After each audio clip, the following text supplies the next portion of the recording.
Bueno, buen día para todos. Primero que todo, profe, me disculpo por hacer la presentación solo, pero pues estuve escribiendo por los foros y enviando correos electrónicos al resto de los compañeros para formar un grupo, pero creo que algunos todavía no se han enterado como del inicio de la clase o no sé, pero no recibí ninguna respuesta, entonces por ese motivo lo estoy haciendo solo, por lo menos la primera actividad, mientras consigo otros compañeros. Bueno, me presento, mi nombre es Omar Forero. Este video de hoy es para la electiva de apreciación comparada de la música. El tema de hoy es música medieval y renacentista. Es un recorrido por las características socioculturales, históricas, musicales de la música occidental, desde el siglo V hasta finales del siglo XVI. Veremos cómo la Iglesia, los poderes políticos y las comunidades de Europa dieron forma a la música que conocemos a la fecha. Eh, para entender la música occidental hay que partir del siglo V después de Cristo, cuando la Iglesia Católica comienza a organizar y sistematizar el canto litúrgico. El Papa Gregorio I en el siglo VI impulsa esta unificación del canto que llevaría su nombre. eh, Evidentemente me refiero al canto gregoriano. Luego en el siglo XI, Guido de Arezzo hace algo fundamental, inventa el telegrama de cuatro líneas y le da nombre a las notas musicales: ut, re, mi, fa, sol, la.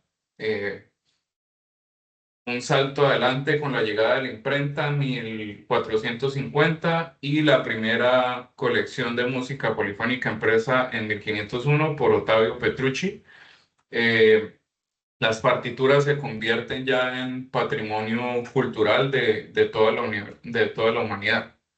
Evidentemente hay un impacto muy fuerte de la creación de la imprenta de tipos móviles de Gutenberg. Eh,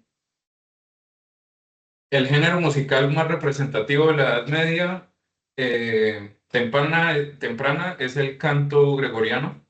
Se trata de música monódica, es decir, de una sola voz, sin acompañamiento de instrumentos, en latín, con un ritmo libre que sigue el flujo natural como del texto sagrado.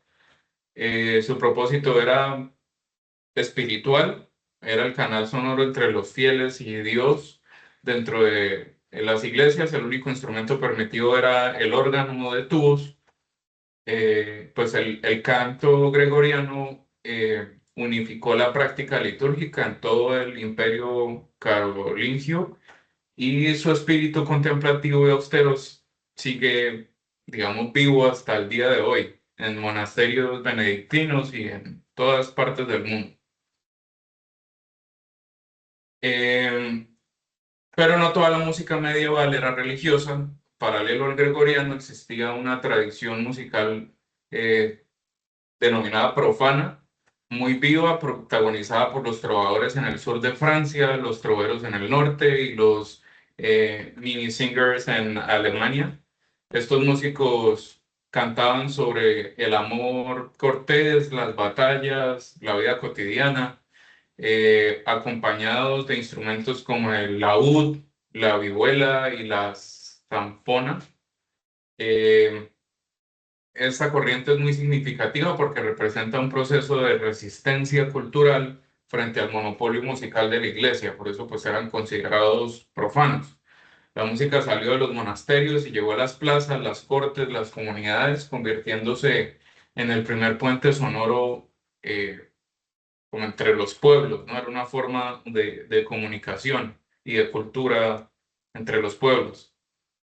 Eh, en los siglos XII y XIII ocurre una revolución musical, nace la polifonía, de la técnica de combinar varias voces cantando de forma independiente al mismo tiempo. El centro de esta innovación fue la Catedral de Notre Dame en París, con los compositores Leonin y Perotin, Leonin y Perrotin. Nacen nuevas formas musicales, el órgano, donde una segunda voz se superpone al gregoriano, el, el motete, que mezcla textos sacros y profanos, y el conductus, que con un texto unificado, pues en todas las voces.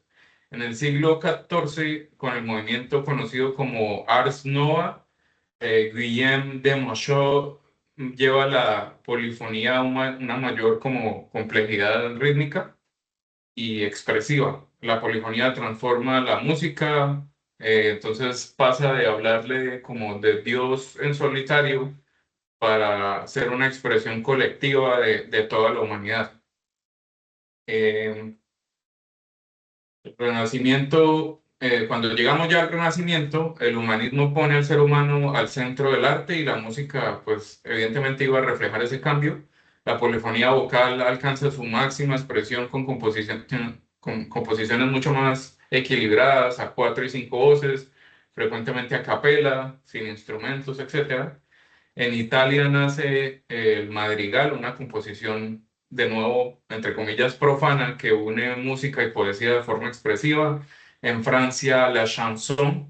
En España, el villancico. Los grandes compositores de este periodo son Palestrina en Italia, Orlando Di Lasso en Flandes y Tomás Luis de Victoria en España. También en el Renacimiento, y también en el Renacimiento, cuando los instrumentos empiezan a ganar autonomía, aparecen piezas escritas exclusivamente para laúd, vihuela y órgano. Uno de los eventos más importantes para la música occidental fue la Reforma Protestante de Martín Lutero en 1517. Lutero creía que la música debía ser accesible para todo el pueblo, no solo para el clero, y por eso creó el coral protestante. Entonces eran cantos más sencillos en alemán para que todos pudieran participar en el culto.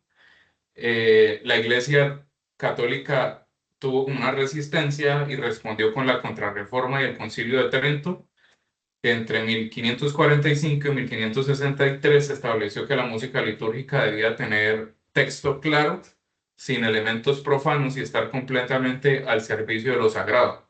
La música se convirtió así en un campo como de batalla en toda Europa, un campo de batalla ideológico y religioso entre los grandes poderes.